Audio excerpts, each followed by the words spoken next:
आप देख रहे हैं विंध्य भारत और आपके साथ मैं हूं अजिता। जीवन में कुछ स्थायी नहीं होता। अमेरिका में टैक्सी चलाते एक शख्स को देखकर इसका एहसास हो जाता है।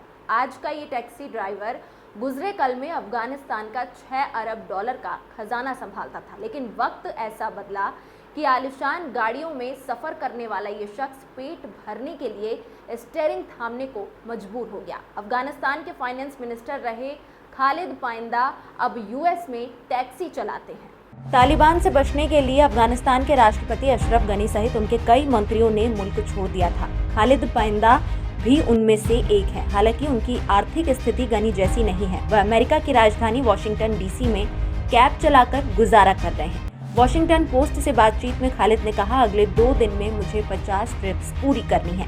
इसके बदले मुझे $95 का बोनस मिलेगा। घर में पत्नी और 4 बच्चे हैं। कुछ पैसे बचाए थे, उनसे अभी काम चल रहा है। खालिद ने आगे कहा, मेरी जिंदगी का एक हिस्सा अफगानिस्तान में गुजरा। अब मैं अमेरिका में हूँ। सच कहूँ तो मैं अब कहीं का नहीं रहा। अपने मुल्क लौट नहीं सकता और यहाँ का कोई ठिकाना नहीं।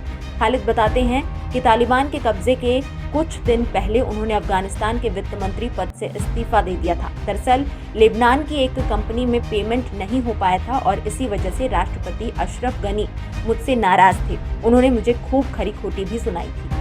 पाइंदा का परिवार पिछले साल अगस्त के पहले हफ्ते में ही अफगानिस्तान से अमेरिका पहुंच चुका था।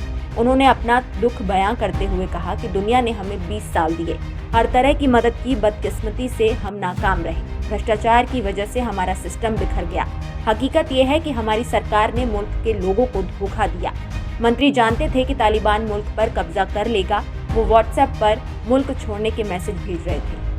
खालिद ने अफगानिस्तान में पहली प्राइवेट यूनिवर्सिटी बनाई थी। वो मानते हैं कि अमेरिका ने अफगानिस्तान में लोकतंत्र, महिला अधिकार और मानवाधिकार की लंबी लड़ाई लड़ी। 2008 में खालिद पहली बार अमेरिका आए थे और अमेरिका के कहने पर ही अशरफ गनी ने 2016 में डिप्टी फाइनेंस मिनिस्टर बनाया था।